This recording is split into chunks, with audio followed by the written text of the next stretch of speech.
بسم الله ما شاء الله، ولا حول ولا قوة إلا بالله العلي العظيم. شايفين حضراتكم الجمال والحلاوة دي؟ ربنا يبارك يا رب. دفعة السمان الجامبو بتاعنا ربنا يبارك للجميع إن شاء الله، ويرزقنا منهم الخير اللهم آمين.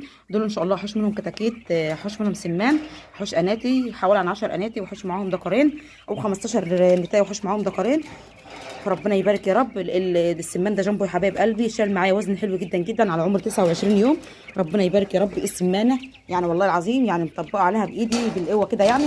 ده عمر 29 يوم. المفروض السمان يطلع يعني لو هتاكليه على 40 يوم لبيتك انت، انما المزارع بتطلع على العمر ده. المزارع بتطلع على العمر شهر بالظبط يا حبايب قلبي. فربنا يبارك يا رب ليا ولكم امه محمد اجمعين. شايفين حجم السمانه؟ انا لا مكبره الشاشه ولا عامله اي حاجه. حجم السمانه معانا جميل جدا جدا. ربنا يبارك يا رب. ربيتهم معاكم في البوكسه وجيت دلوقتي حطيتهم في البطاريه. ان شاء الله ابدا اجهز لهم مكان عشان لما احط ايه حوش كمال الانتاج يبقى عندي مكان مخصص لهم يبيضوا فيهم وكده. فربنا يبارك يا رب ليا ولكم امه محمد اجمعين.